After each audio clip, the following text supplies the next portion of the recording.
Bem-vindo a mais um podcast Cantos e Encantos, e o nosso objetivo aqui é falar do lar como protagonista em nossas vidas. Vou falar aí do nosso patrocinador, o Bruno Carvalho, da Creative Hair. O contato dele vai estar aqui para você entrar em contato com ele para fazer o seu cabelo, arrumar, porque ele é o melhor aqui em Teresina. Então, hoje eu estou com um convidado especial, que é o Dr. Francisco Reinaldo, da Boa Vista, e nós vamos falar sobre a evolução do mercado imobiliário em Teresina. Dr. Francisco Reinaldo, que bom recebê-lo aqui. Em primeiro lugar, né, eu quero contar uma história antes de tudo, antes de você falar, que eu comecei com esse cara aqui, que é uma referência no mercado imobiliário. Então, Francisco Reinaldo, como é que está o mercado imobiliário? Como é que está esse momento do mercado? Como é que você vê o mercado imobiliário hoje? Muito legal estar aqui, Rosângela. Lhe parabenizar por essa iniciativa. Eu acho que o nosso mercado merece e você está sempre à frente, né, do tempo, né? Então, como você disse, começou comigo, começamos quase juntos também, né? É verdade. E o mercado imobiliário ele é empolgante, né? Eu realmente adoro o mercado imobiliário, a gente vive disso, a gente vive para isso. E a nossa maior satisfação realmente é ter nossos clientes satisfeitos. O mercado imobiliário de Teresina ele tem uma característica própria, que é essa transição que nós tivemos ao longo dessas últimas 4, 5 décadas, de quem morava em casa, né, e passou a morar em apartamentos, né? E essa transição nós acompanhamos, né? Uhum. Então, é muito fácil falar da evolução do mercado imobiliário, como também o seu momento. Conta um pouquinho da nossa história, né? Porque são quantos anos de mercado da construção civil, na construção civil, Chico? Nossa empresa está com 40 anos, né? Fizemos agora, vamos para 41, né? E estamos no mercado então, há 4 décadas, né? E eu tenho até uma frase curiosa, né? Que diz que, do Woody Allen, né? Que ele diz que você leva 20 anos para fazer sucesso da noite para o dia. Eu sempre conto essa frase dele, porque é bastante interessante, né? E eu estou dizendo que já estamos com o dobro disso, né? Então, estamos aí... Está sólida, né? Me fala, qual foi a tua primeira obra? Qual foi o objetivo? Era para o governo? Foi uma casa? Foi um apartamento? Conta essa história. Porque, assim, eu estou aqui no mercado, eu sei exatamente o dia que eu comecei na sua empresa, numa casa no bairro de Seu, depois de Seu, acho que Renascença, era Casa Plan, que era uma revolução na época de moradia para o econômico, para o poder aquisitivo mais baixo. E aí essa história me marcou porque foi lá que eu comecei, foi lá que eu vendi minha primeira casa, a segunda e a terceira. Vendi 3 casas, daí eu vim para outra construtora, que foi a construtora Mafrense. Então, antes disso, lógico, já existia a construtora Boa Vista, já existia o Dr. Francisco Reinaldo, que para mim eu chamo Chico, gente. Eu sou amiga das antigas, então eu tenho essa liberdade. Então, qual foi o teu primeiro imóvel? Qual foi a tua primeira construção? Falando um pouco dessa nossa experiência, realmente aquilo ali já foi uma primeira inovação que nós fizemos. A Boa Vista sempre ela gosta de inovar no mercado imobiliário também, apesar que é um mercado muito difícil de você inovar, mas nós sempre gostamos de sair na frente. Então, aquele empreendimento que nós participamos junto foi uma grande inovação para a época, né? Uhum. Onde não se via muito o mercado da baixa renda ou de habitação de interesse social. Não tinha nem, digamos, essa financiamento. Não, tinha, hoje... isso. O que nós tínhamos na época era o BNH, que tinha terminado de ser extinto, né? Que é quem era voltado para isso, ou seja, uma política pública de governo. Uhum. E a gente entrou com a iniciativa privada exatamente naquele momento, atendendo essa demanda, né? Então, assim, foi uma inovação muito grande à época, né? Mas, assim, voltando ao que você se referiu inicialmente, a questão do início, eu acho que tudo começou já na nossa formação, né? Nós saímos daqui já 17, 18 anos de idade para o Rio de Janeiro para fazer o 3º ano à época, para prestar vestibular, e fizemos engenharia lá, né, no Rio. Aqui tem uma curiosidade. Estava à frente do tempo já, né, Chico? Isso. O meu pai sempre gostou de mandar quem quisesse os filhos dele estudar fora, ele apoiava, né? Focava na educação dos filhos. Isso. Então, eu já tinha 2 irmãos meus lá no Rio, que são médicos, já estudando medicina, e eu fui o 3º a ir para lá para fazer engenharia. E lá, por uma feliz coincidência, né, meu curso foi à noite, né, de engenharia, e eu tinha o dia para estudar, né? E o primeiro ano de faculdade eu estudava, e já a partir do segundo ano de idade eu comecei a estagiar. E o meu primeiro estágio foi na área de incorporação imobiliária, que eu já gostava e foi um complemento. Então, foi um aprendizado muito grande. Passei o meu curso de engenharia praticamente dentro de obra, estagiando. Né? Então, eu acho que essa formação minha acadêmica, paralela a isso, a prática, foi muito importante, né? Porque isso foi na década de 80, e na década de 80 foi a década perdida nossa, né? Então, você não tinha obra, foi uma coisa parada, né? Então, como a minha formação foi 79, 78, 79, comecinho da 80, ainda tinha alguma coisa. Foi meu aprendizado foi durante o curso. Mas por que essa época perdida? Agora que eu fiquei curiosa. A história conta, né? E está aí para a gente registrar, que a década de 80 foi a década onde nós tivemos a hiperinflação, o maior índice de inflação. E você sabe que o mercado imobiliário ele é avesso à inflação, né? Se nós tivermos uma inflação baixa, o mercado imobiliário vai bem. Era economia, era aquela economia... A conjuntura da economia, que na época não permitia. Então, você não tinha obras mesmo. Então, foi de 84, 85, ainda até era... o início de 90, estava muito ruim. Ali estava saindo da ditadura para a transição. Da transição Isso afetou bastante o mercado. Né? A aquisição do imóvel. Mas a questão foi muito mais econômica, foi nem questão política, foi muito mais econômica, que já havia num desgaste, né? A crise do petróleo na época, então teve uma crise mundial da economia, então teve toda uma recessão mundial. Então a década de 80 foi uma década realmente muito ruim para a construção. E nossa formação foi em 83, né? E aí nós saímos para o mercado, né? Recém-formado, tentei ainda continuar no Rio por algum tempo, e as empresas por onde eu passei disseram, não, vai sair uma obra ali, tu aguarda que vai ser para ti. E demorou, eu tive que vir embora.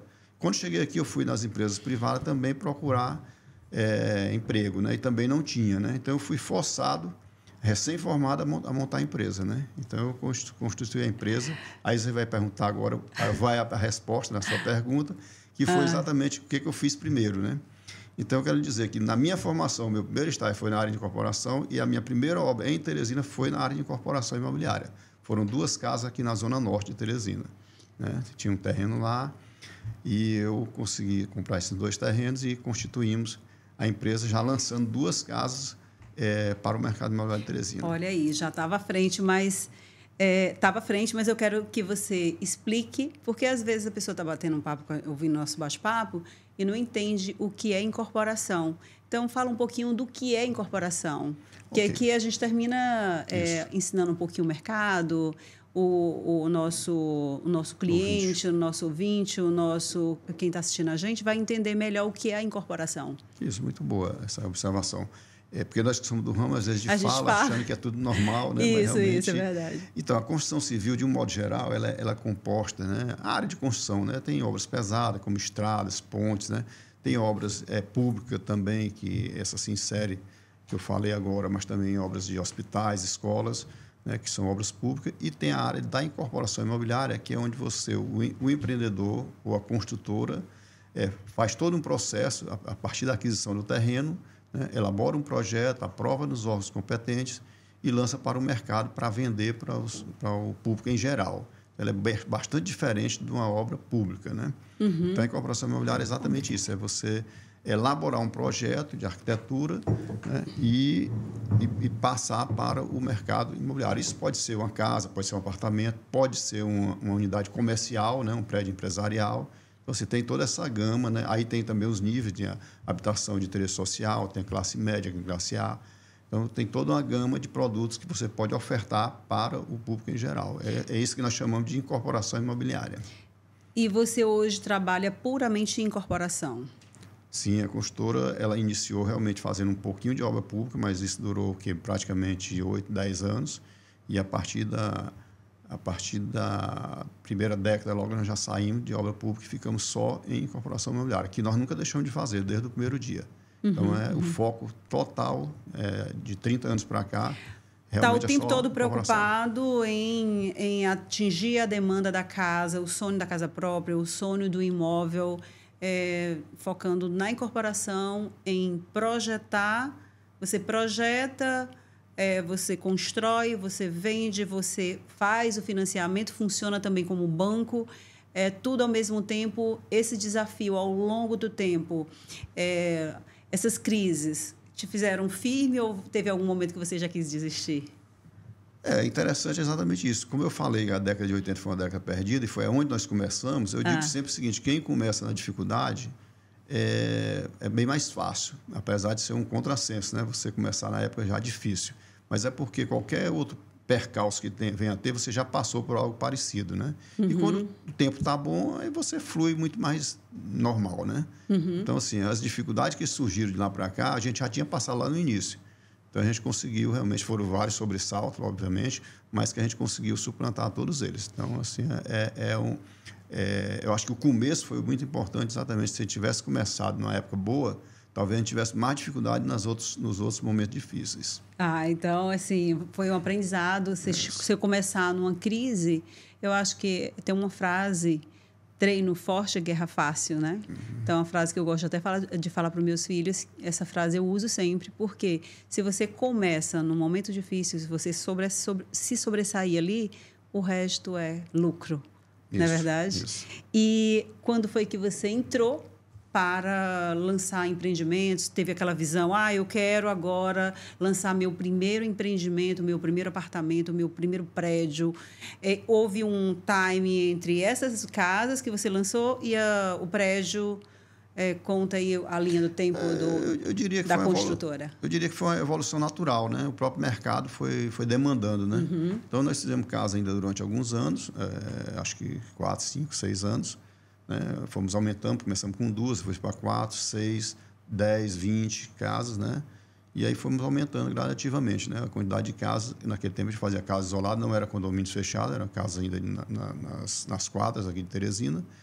E aí fomos aumentando. E aí começou a ter uma demanda, né, por apartamento. Naturalmente, a própria evolução da cidade, né? Que aí nós estamos falando já do mercado como um todo, né? Então, a gente percebendo essa demanda, nós fizemos já os primeiros apartamentos aqui na Zona Norte também. Nós lançamos ali no Marquês, eram 128 unidades. Já era um empreendimento grande para mim na época, né? Isso aí foi em 90 e 93, 94? Acho que por aí, acho que próximo. Eu acompanho o mercado, ali eu entrei no mercado em 95. Pronto. Então, quando eu entrei, você já tinha acabado de lançar, acho que estava em obra aquele teu empreendimento ali do Marquês.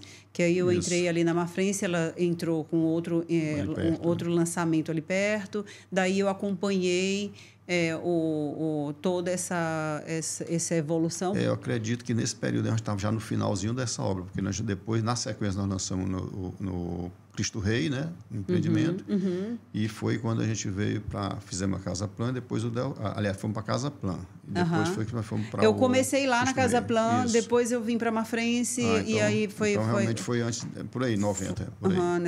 Nesse período aí. Então, assim, foi uma demanda natural que foi surgindo, e a gente foi entrando nesse segmento. E aí, tanto é que nós saímos de casa e ficamos só em apartamento. Uma outra característica nossa, da construtora, é que a gente gosta de lançar empreendimentos com uma quantidade maior de unidades por empreendimento, porque isso torna o condomínio mais barato para o nosso comprador. E a gente pensa sempre no longo prazo, né? Para os nossos clientes ficarem satisfeitos.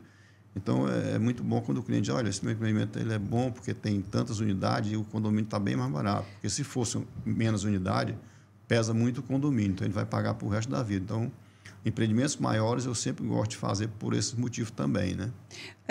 No caso aí, Chico, hoje até o empreendimento de alto padrão, de luxo, ele está preocupado também com esse custo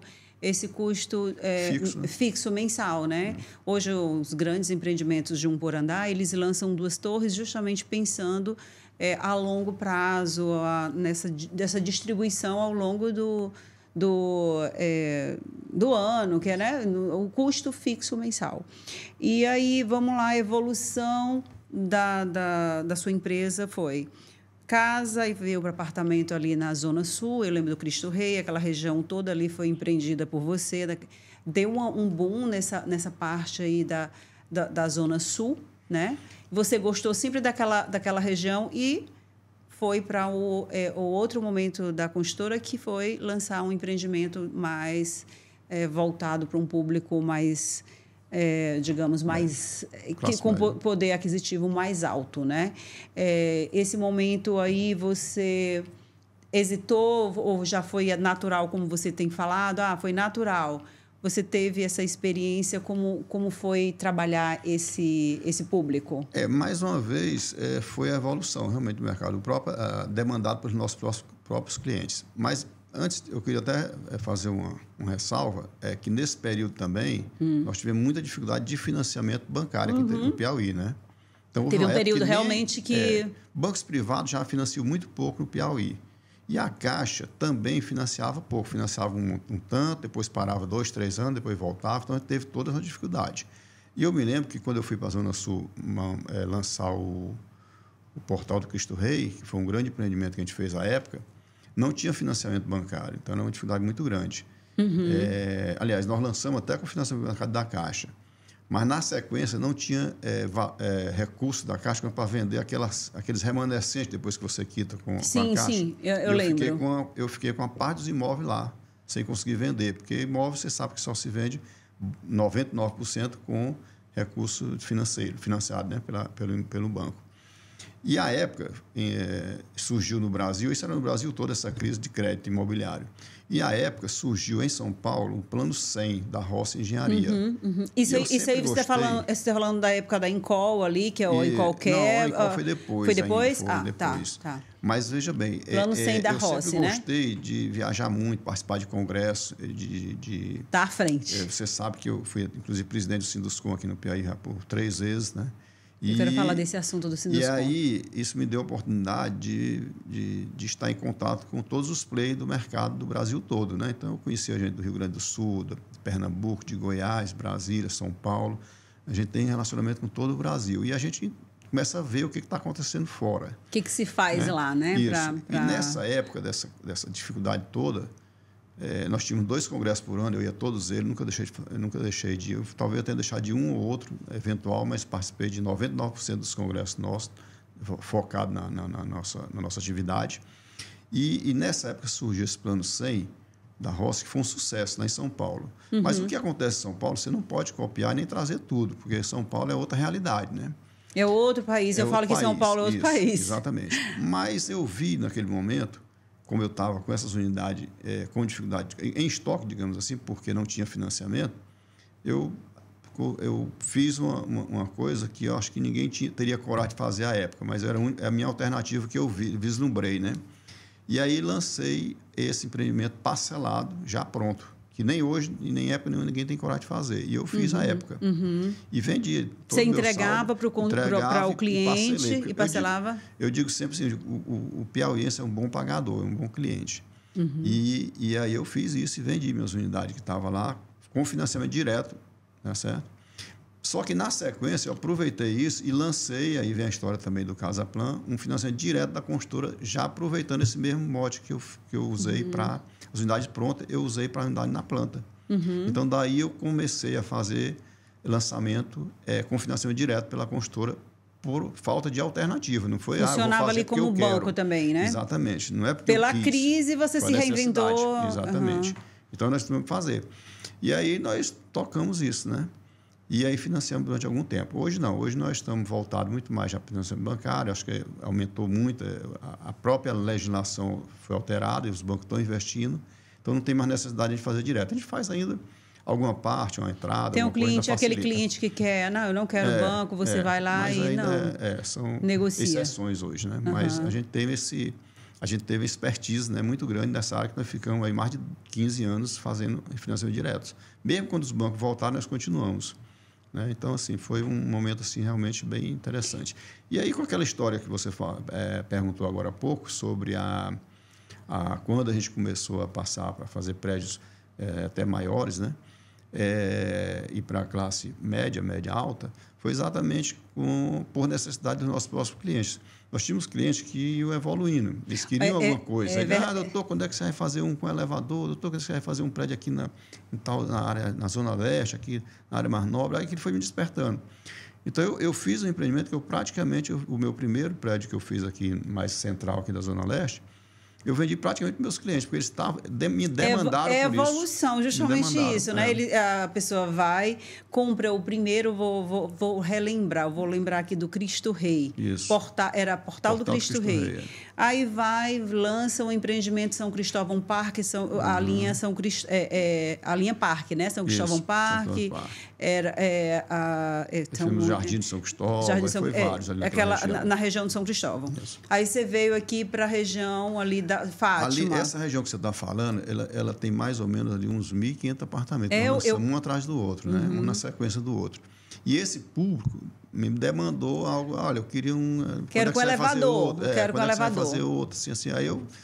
O teu próprio cliente ia te comprando para os próximos lançamentos, porque é evolução de moradia mesmo. Isso, eu estou na Zona Sul, agora eu vou para a Zona Leste, agora eu quero um com elevador, agora eu quero um maior. E aí você só atendendo essa demanda, exato, automaticamente... E uma característica que nós temos na construtora é exatamente essa.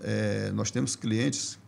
Eu tenho conta a história do senhor que ele... E tem outros também, né? Mas esse me lembra bem, porque ele é bem marcante. Ele comprou o seu primeiro apartamento comigo, depois comprou para a filha, depois comprou para a neta e depois comprou para a bisneta. Eu vi no outdoor. Tu colocou no outdoor essa família, né? Exatamente. Muito interessante. Então, graças a Deus, nossos clientes eles são assim... eu acho que são bastante satisfeitos com a construtora, já que eles repetem, né? Isso é bom. Isso é bom. A gente conversou aqui, eu e o Andrade Júnior, que a gente foi nosso convidado aqui no podcast passado, a respeito de evolução. Às vezes, o nosso cliente ou a gente quer uma coisa e não consegue ainda realizar aquele sonho. E aí ele fez um comentário bem interessante. Compre o que você tem naquele momento, aquela condição. Porque, às vezes, você está esperando, eu quero um de 100 metros, e aí deixa de comprar esse de 60, de 70. Ele fala, compra o que tem de 60, depois que você pagou esse aqui, você faz um upgrade, que é o que evoluiu aí nessa clientela da Boa Vista, não é isso? Você vai aumentando, chegou a lançar 130 metros, que foi o Monte Claro, né? Foi o de maior tamanho aqui da Zona Leste, né? E me fala essa experiência do Sinduscom, porque você foi presidente, você comentou aqui que foi presidente do Sinduscom, e eu sei que a gente tem aí umas dificuldades no mercado de Teresina, na burocracia. Isso, o que como ex-presidente, como à frente da construção civil, qual é o nosso problema de ter tanta burocracia para aprovar projetos? Eu estou falando, não é só dos seus prédios, não é o prédio das construtoras, mas você vai aprovar uma casa, ou vai aprovar uma reforma. Por que demora tanto?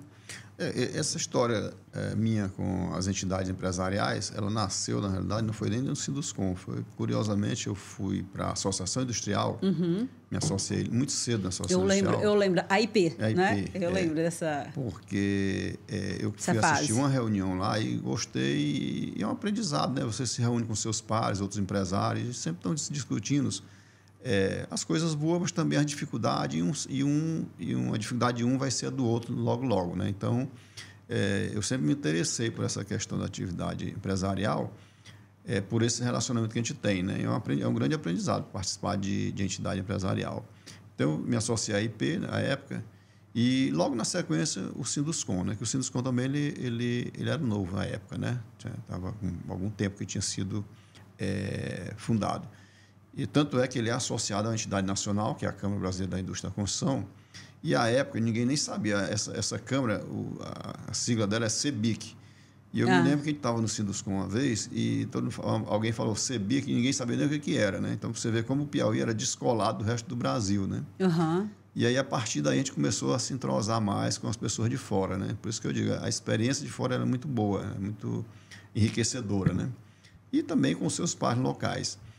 E aí, a gente nem conhecia essa entidade empresarial nacional, que já éramos até associados, né?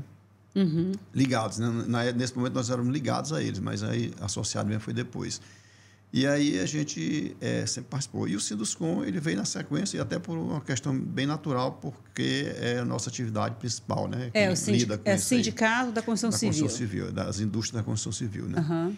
Das empresas. E aí a gente tem lutado bastante, é uma entidade hoje bem representativa, né? Ela é muito forte, teve bons presidentes, inclusive. E a gente tem um relacionamento com o poder público em momentos, às vezes, difíceis e, às vezes, também de grandes demandas, né? Uhum. Não é fácil, né? Porque a gente está sempre lidando com órgãos públicos, Corpo Bombeiro, secretarias de meio ambiente, secretarias municipais e a própria prefeitura, né? Cartórios, né? Então, assim, são muitas coisas que envolvem o setor nosso, principalmente de incorporação imobiliária.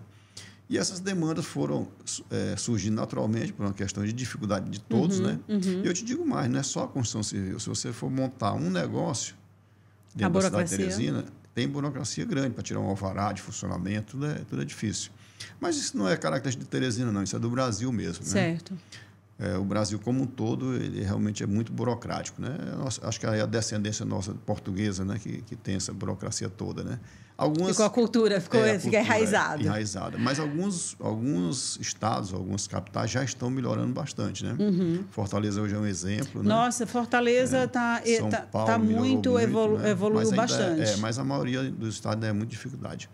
E nós temos esse relacionamento, eu diria, até um embate muito forte com aquela administração anterior, que já estava há mais de 30 anos na prefeitura, e era muito difícil, até o diálogo, né? A gente tentava e mostrava as melhorias, que eram coisas simples de serem feitas, mas não eram implementadas, né?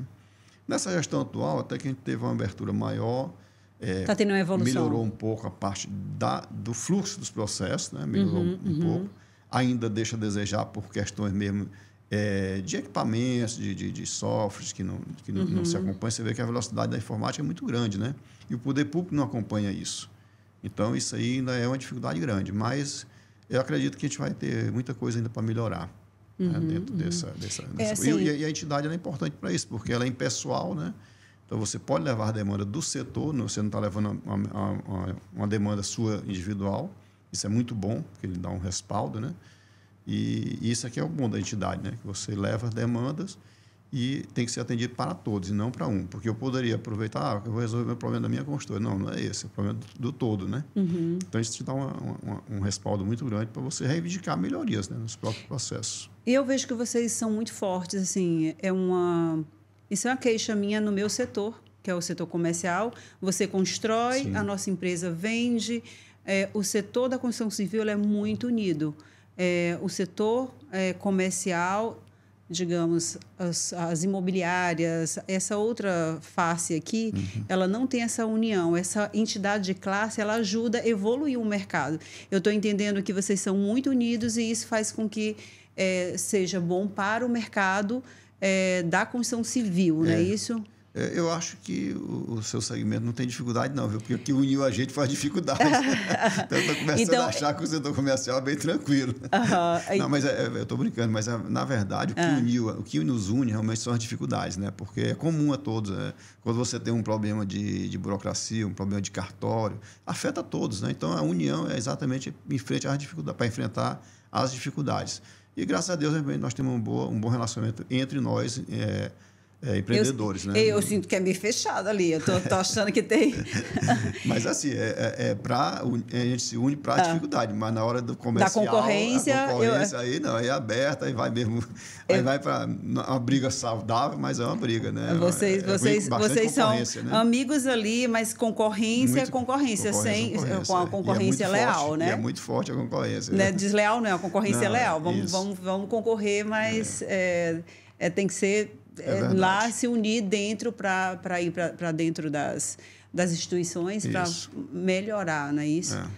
Assim, você falou de cartório, falou do embate aí justamente da tecnologia, né?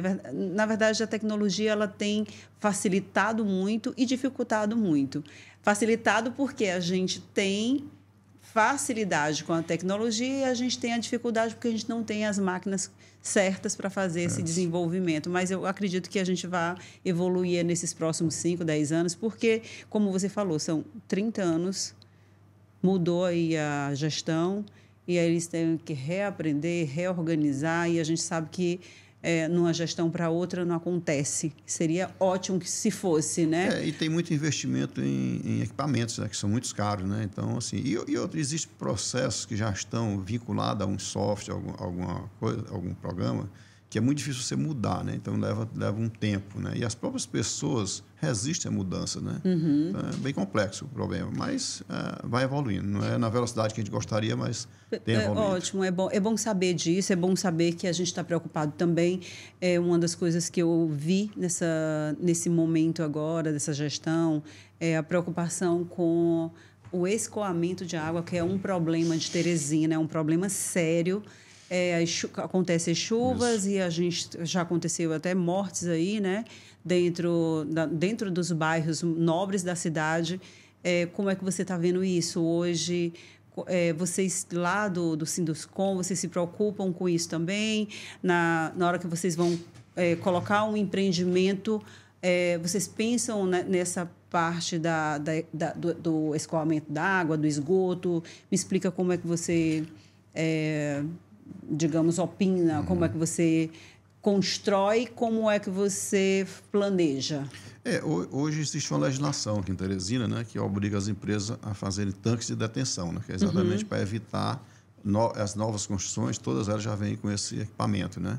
Que ele evita que toda aquela capital dentro do empreendimento saia no momento da chuva. Me explica, porque eu quero só que eu já participei de alguns projetos, mas eu queria que você explicasse para quem está nos ouvindo, nos vendo, entenda melhor sobre isso. Isso. Com relação à escolha do local, acho que é de cada empresa, né? Ter o cuidado de escolher para não ter esse tipo de problema, né? Mas, assim...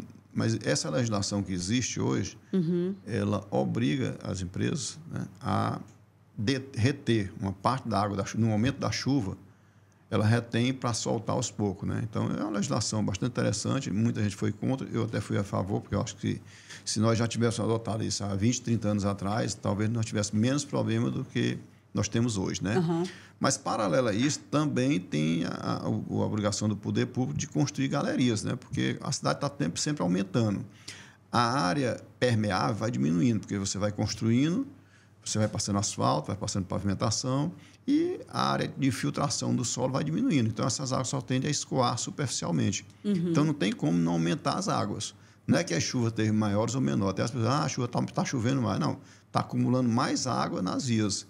Porque é menos áreas de filtração que está ficando dentro da cidade. Isso é normal de qualquer cidade do mundo todo.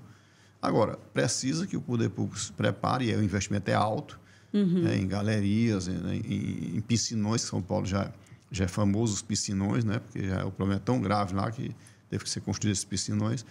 E aqui nós temos esse aspecto, né, a legislação já tem ajudado. Eu acho que daqui a 10, 15 anos, talvez, pelas novas construções que estão sendo feitas, não vai impactar mais tanto, mas precisa, sempre que o poder público esteja atento em fazer equipamentos, que são as galerias, para não deixar as águas escoar totalmente superficial. Elas têm que escoar uma parte por baixo da rua, né? Isso aqui resolve o problema. E esse investimento, por ele ser muito caro, eles são muito lentos. Nós temos aí essa galeria da Zona Leste, que acho que já passou uns 30 anos acho que tem uns 20 anos que começou e está com uns 30 anos que se fala nela, né? E ainda não está concluída. Então, isso é um problema sério. Precisa que ela seja reconstruída. Acho que até evoluiu bastante. Evoluiu nessa gestão aí, evoluiu. Achei que evoluiu bastante. Não sei se é porque aconteceu algumas mortes aí, muitos problemas sérios. Evoluiu bem. Esperamos que ela seja concluída. Obviamente, eu até digo brincando, mas eu não sou técnico da área, aliás, eu não tenho acompanhado ele direto, mas eu digo assim, ela está com tantos anos que foi projetada que eu não sei nem se vai atender a demanda que ela tem hoje. Quando estiver pronto. Mas já vai aliviar bastante, né? Tanto é que eu acho que onde ela já passou, já aliviou bem, né? Vamos esperar aí para ver se a gente já tem melhorado. Concluir, né? Me explica como é que funciona dentro de um prédio que a legislação funciona hoje. Porque, eu sei que tem o tanque, mas como é que funciona? Bom, quando você vai projetar, existe na engenharia hidrológica, que é a quantidade de água que cai numa chuva naquele momento, em determinado período de tempo, a precipitação, né? Que ela é medida. E tem o histórico aí dos últimos 100 anos e tal, que se calcula isso. Teresina, né? às vezes, quando chove, parece que está caindo um balde. Isso. Estão jogando no balde. Você tem que prever esse volume grande de chuva que cai num período curto de tempo. Aí, com essa previsibilidade, né? Aí você vai calcular o tamanho do tanque para reter aquela água que cai ali naquele momento. E aí soltar ela mais lentamente depois que a chuva vai diminuindo, né? Então, assim, em linhas gerais seria isso, né? E esse cálculo é feito e, como eu te falei, as construções novas todas já são equipadas com isso, o que diminui. É uma pena porque quando foi na discussão da legislação, eu até disse, olha, isso devia ser espalhado para todo mundo, inclusive para as casas isoladas. E não é. É apenas para casas acima de 500 metros quadrados. Porque o ideal é que todos fizessem isso. Mas as grandes construções já têm, vai diminuir um pouco, mas não é ainda a solução. A solução se todos realmente tivessem um tanque para reter essa água durante algum tempo. Essa água acumula essa água dentro desse tanque, o tanque joga para a rua aos poucos. E aí você diminui aquele fluxo, né, daquela água que vai muito rápida pela superficial, né? Então, esse tanque serve para isso. E ele é calculado em cima desses parâmetros que eu falei, como precipitações históricas dos últimos 100 anos, né? Que já se faz esse estudo, né? E em cima disso se calcula o tamanho desse tanque. Então, assim, tem toda uma engenharia por trás disso. Mas funciona, né? Funciona bem. O ideal é que se todos fizessem, mas como não tem essa limitação... Isso foi vocês que foram buscar em outras cidades que tinham esse mesmo problema de Teresina? À época, a prefeitura contratou uma consultoria de fora, né? E elaboraram a lei. Nós participamos das discussões dos parâmetros técnicos, né? Mas quem tomou mesmo à frente foi o próprio município. Prefeitura. Na época foi. E a questão de altura. A altura da cidade. Eu vejo algumas cidades como... Vou falar que é a Dubai do Brasil, que é Balneário de Camboriú. Isso. Aí depois veio o Recife com um arranha-céus aí de 40 e poucos andares. Hoje, Fortaleza com... Acho que tem até de 70 andares. Não, acho que já foi aprovado. Você que tem de 48 andares. A gente tem o mais alto prédio de Teresina, é o Paul Cezanne. Inclusive, na época eu trabalhava na Jurema, quando a gente lançou, que são 26 andares. Teresina tem evoluído quanto à relação a essa modernidade, essa altura, esse desenvolvimento. Como é que se dá? O Boston Cristal são 27, viu? Já superou, não, né? Acho que é 26 também. Acho que com o subsolo que dá 27. Mas estamos aí, né? Mas acho que da Zona Leste é o mais alto, né? Hoje. Mas, assim, nós não estamos nessa disputa, não. Acho que é uma coisa normal, né? Fazer prédios altos. Mas nós estamos beirando os 30 pavimentos, né? Aqui em Teresina, o que é bom. Mas, infelizmente, nós não conseguimos aqui, na parte mais valorizada da Zona Leste, ter essas alturas. As alturas aqui estão bastante limitadas, né? E por quê? Me fala aí o que aconteceu. A gente tinha uma altura de 22 andares. Isso. E agora a gente baixou aí para 14, 16. É verdade. O que aconteceu? Acho que lá no início, assim, que começou a verticalizar a cidade, a prefeitura aprovava os projetos e não tinha assim, uma fiscalização ou um maior rigor, né, com relação à questão do aeroporto. Nós somos vinculados à questão do aeroporto aqui ao Comando Aéreo Espacial de Recife, né? Que é o Comaer, que chama, né? Fica em Recife e é quem nós somos subordinados aqui em Teresina, o pessoal do aeroporto. Então, todos os projetos nossos, a partir de um determinado momento, passaram a ir para lá. E não iam, né? Então, se aprovou alguns prédios acima da altura permitida por eles. Mas, como era uma coisa que já estava aprovada, não tinha muito o que fazer. Fortaleza também aconteceu isso. E eles tiveram até um problema depois de quererem retroagir, mas foi resolvido, né? Foi superado aqui a gente não chegamos a ter esse problema, mas a partir do momento que se obrigou a todos os projetos a irem para Recife, começou a realmente se limitar a altura, né? Baixar. Não subir, não passar mais daquele limite, né? Os que já estavam feitos, ok, né? E aí nós temos essa limitação muito grande, né? Todo esse entorno aqui da Homero, não vai ficar estranho, Clube, não, Chico, esses prédios. Já aqui, tá, né? a cidade, os clientes perguntam, Rosângela, o que é isso? Está lá um prédio de 18 andares do lado, do mesmo 14, prédio, 16. no mesmo terreno tem um de 14. Isso.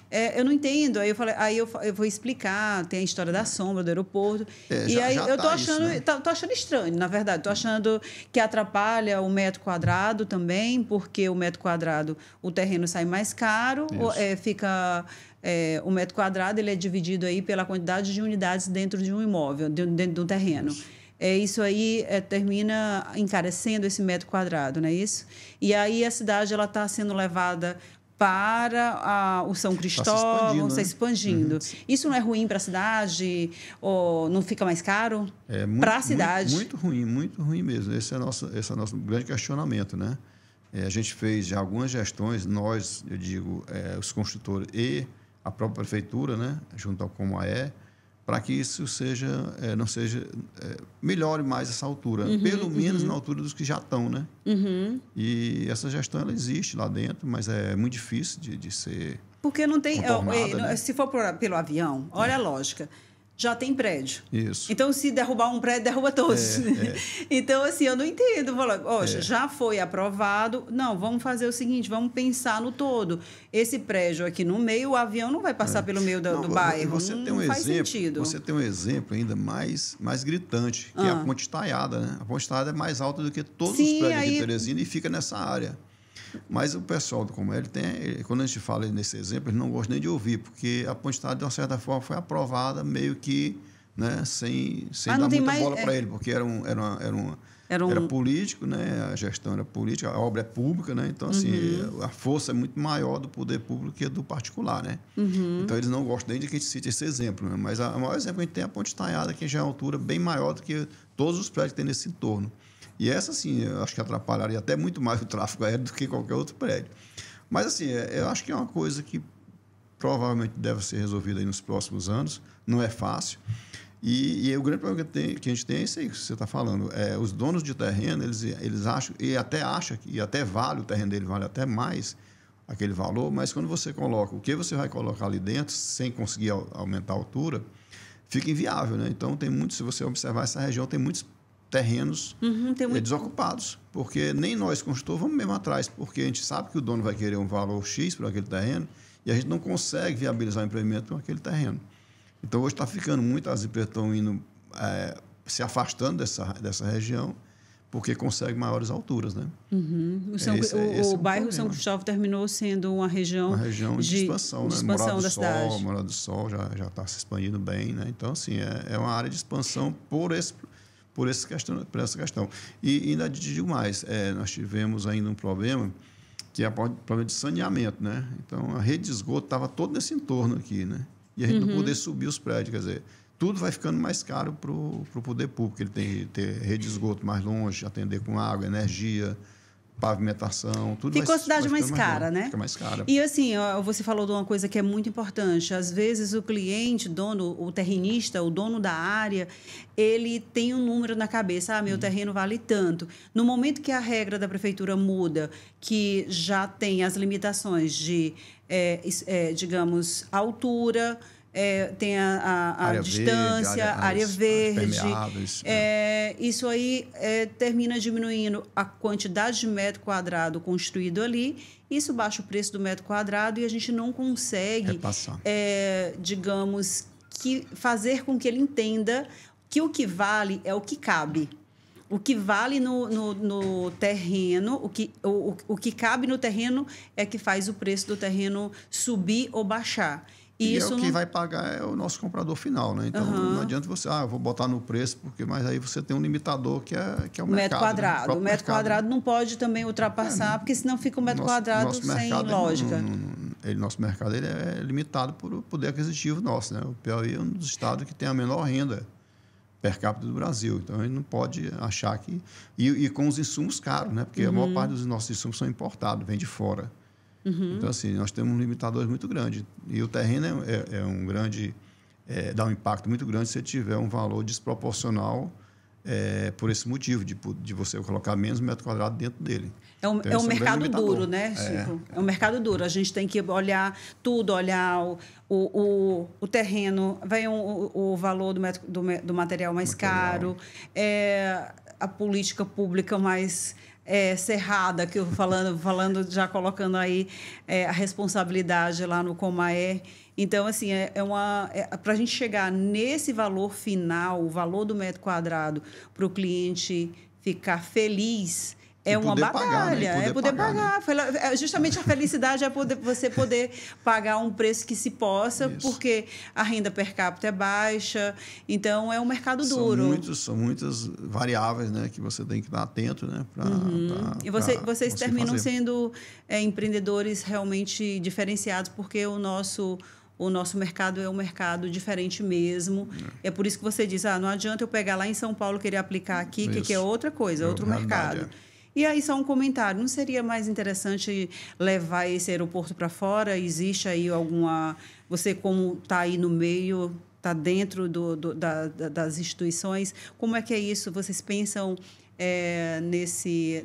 nessa possibilidade? Foi conversado de tirar esse aeroporto de dentro da cidade, porque está realmente no centro da cidade, tem casa, prédio no entorno. Não seria mais interessante, já que o aeroporto não tem estrutura? Só tem a pista boa? Na verdade, isso já foi visto pelo poder público, né? Vários gestores já passaram com essa ideia, né? Já andaram escolhendo terreno, já com esse sonho, na verdade, com né? Esse sonho, eu, particularmente, não acredito nessa hipótese tão cedo, né? Até porque nós não temos demanda por um aeroporto grande, né? A cidade de Teresina é uma cidade que não tem turismo, né? Só negócio. Então, assim, é muito difícil você mudar um aeroporto desse. E hoje nós estamos passando por uma grande reforma. Não sei se você já viu, mas está tendo uma reforma grande no aeroporto. Que vai ser difícil tirar. Vai ter uma ampliação bem grande, né? Então, assim, não acredito que nos próximos... Nós não vamos ver isso. Acho que nos próximos 30, 40 anos não vai ter... Nossa! Não vai ter esse aeroporto nem adianta mudado. Nem adianta ficar sonhando com isso aí. O que a gente tem que realmente torcer e trabalhar é para que ele seja ampliado como está sendo, atenda melhor, né? Porque ele realmente é muito precário. A gente que viaja, a gente sabe que é um dos piores aeroportos que nós temos no Brasil, né? É até uma vergonha, né? O que é bom, quando a pessoa que vem de fora, que não conhece Teresina, aqui desce do aeroporto, ele se surpreende negativamente. Só que quando ele chega na cidade, ele se surpreende positivamente, porque a nossa cidade também é muito bonita, né? Então, as pessoas que vêm de fora, ele se surpreende, né? São dois impactos que ele tem. Um, quando está no aeroporto, que ele pensa, essa cidade aqui, pelo aeroporto, realmente não dá nada. E o bom é que quando ele chega, que a gente atende eles, que leva para bons restaurantes, para passear em Teresina, eles gostam, né? Então, de repente, é até um atenuante aí, né? Mas a gente tem que ter as vantagens. A vista que fica é o aeroporto. Mas vai melhorar, eu acho que ele vai melhorar bastante. E essa ideia. E o que a gente tem que trabalhar é essa história da altura para ver se reverte isso, né? A gente tem feito trabalho em cima disso. Não sei se a gente vai conseguir, mas não pode desistir também dessa luta, né? Falando em evolução, eu vi que você está muito preocupado em... Você falou aí de escoamento, da questão do solo, falou de muita coisa interessante. E eu me lembrei que você lançou empreendimento com o Bené de Itabuja, o Bené, né, que pensa no verde, pensa nas áreas comuns. Esse diferencial você trouxe para os seus empreendimentos. Inclusive, está lançando aí a linha Bosque, né?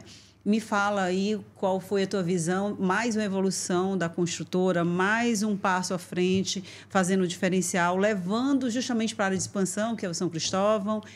Me fala como é que você vê o mercado atual. Olha, isso aí é uma coisa tão fácil de eu falar, porque está no nosso DNA.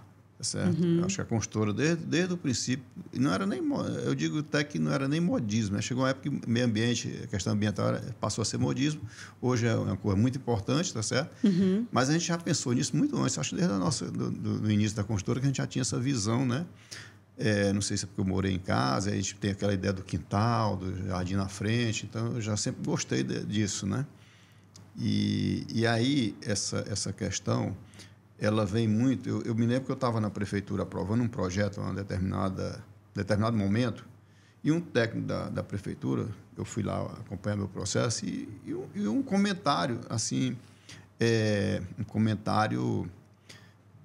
despretensioso, né? Ele disse assim, olha, uma empresa de fora estava chegando aqui, né? Disse, olha, essa empresa fez um projeto excelente, deixou toda uma área verde aqui, não sei o quê. Mas eu fiquei pensando aqui comigo, engraçado, eu fiz um projeto há 30 anos atrás, preservei mais de 30 árvores nesse empreendimento e nunca recebi nenhum elogio por parte da prefeitura, mas só coçou a língua, eu não falei, né? Mas deu vontade de falar. Com vontade. Porque a gente faz, né? Lógico que ninguém quer nenhum retorno em troca disso, eu acho que a gente faz por consciência, né? Como eu falei, está no DNA da empresa, pensar nessa questão ambiental e no próprio bem viver da pessoa, né? Morar num lugar agradável, né? E eu me lembro que um dos grandes empreendimentos que eu fiz na época foi o São Cristóvão Parque, já nessa linha, né? Há uns 30 anos atrás, isso. E lá realmente nós preservamos mais de 30 árvores, eram 36 espécies, né? Caneleiro, ipês, Gonçalo Alves, angico branco, muitas espécies locais, né? E a gente locou os prédios, né? Ficou muito bacana, uma obra realmente fantástica, hoje está lá, né? Todas essas áreas preservadas. E a gente já sempre teve essa ideia, né? do verde, que eu acho que é agradável, né? Teresina, pelo seu clima, né? Ela é muito agradável. E aí, toda vez que a gente vai fazer um empreendimento, que a gente vai no terreno, que tiver árvore que dê para aproveitar, a gente tenta aproveitar. É lógico que nem tudo é possível, né? E já voltado nessa questão, nós estamos aí com o Bosque São Cristóvão, que é um empreendimento realmente que a gente pensou muito mais forte nisso, né? Colocar uma área verde dentro do empreendimento agradável, realmente, com árvores frutíferas e árvores nativas. E, para isso, nós contratamos um dos maiores paisagistas do Brasil, né, que é o Abud. E ele fez um paisagem muito bonito. Estamos até agora começando a executar, né, já na etapa final do prédio, para entregar. E realmente vai ser um diferencial, né? E pensando nisso, nós lançamos essa linha de bosque como um conceito, né, de viver, né? É um conceito. Você pode até, como a gente falou agora há pouco, né, o mercado imobiliário é muito competitivo, né? E aí não deixa de olhar o que o outro está fazendo, né? E aí eu digo, olha, aqui o cara vai até tentar ver o que nós estamos fazendo de metro quadrado, de quarto, de quantos quartos, de quantas salas, mas o conceito que nós estamos passando para o nosso cliente, esse ninguém tira, né? Que nós lançamos, que é o conceito de você morar realmente numa área agradável, área verde, um bosque mesmo. Nós estamos construindo um bosque dentro do empreendimento. E com isso, o sucesso de venda foi tão grande que nós já vamos lançar o bosque, um segundo bosque, né? Que é para ainda esse ano, né?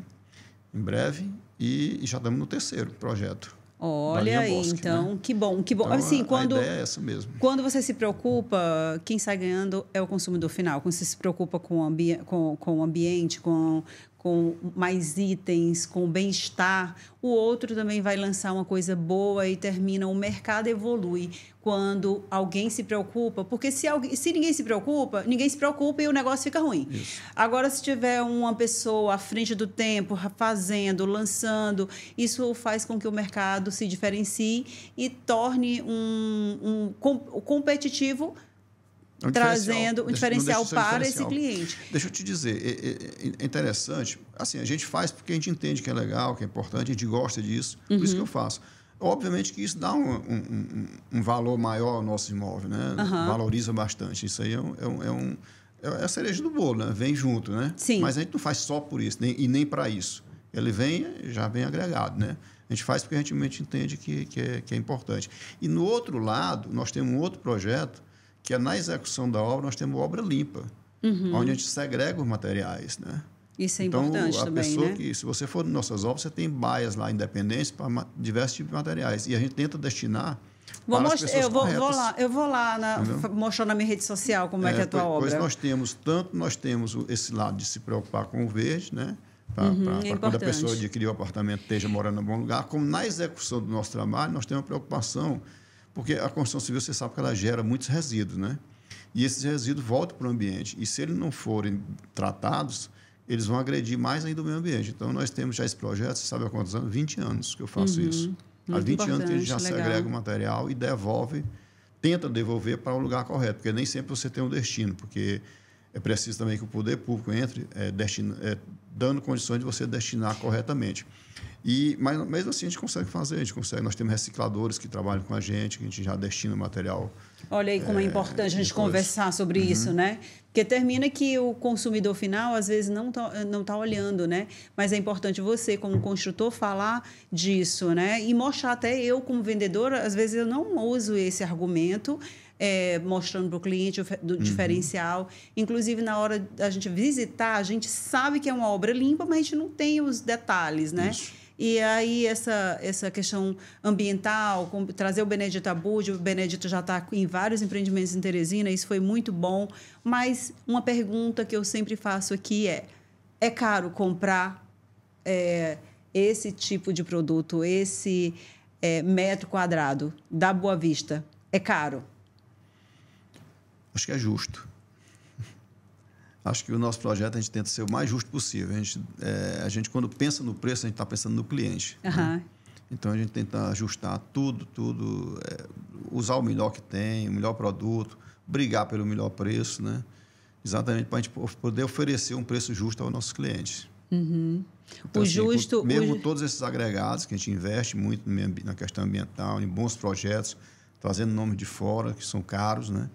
Mas a gente tenta ajustar o máximo possível para que a gente possa oferecer um bom produto com um preço realmente acessível para os nossos clientes. Pensando no metro quadrado, isso. Você agrega valor, entrega um bom empreendimento, qualidade de vida, preço justo. Isso. Doutor Francisco Reinaldo, obrigada aí por estar com a gente. Foi um bate-papo assim, esclarecedor. Cada vez que a gente conversa, termina a gente se conhecendo mais. O nosso consumidor final, ele conhece mais o construtor, a construtora, a história. Isso, para mim, é muito importante. Como venda também, eu como vendedora, como sua amiga, cada bate-papo aqui sai com alguma informação a mais e acrescenta muito na nossa vida. Rosângela, eu digo sempre o seguinte, eu sou um péssimo vendedor, né? Então, eu digo que eu faço muito mais do que eu vendo, né? Eu faço muito e não consigo... com a gente que a gente vende. Consigo passar isso para o nosso cliente. Deixa comigo que eu vendo. O cliente que conhece a gente sabe que a gente preza muito por muitas coisas, né? Então, assim, como eu sou um péssimo vendedor, eu termino não passando tudo, né? Mas estamos aí, né? Ainda bem que nós temos você como parceira, por isso mesmo que nós estamos no mercado esses 40 anos e vendendo sempre, né?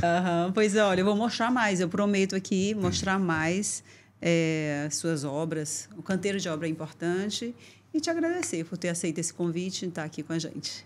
Tá? Obrigado e parabéns aí por essa iniciativa, realmente muito boa. Acho que o nosso mercado só tem a ganhar. E te convido para o próximo podcast.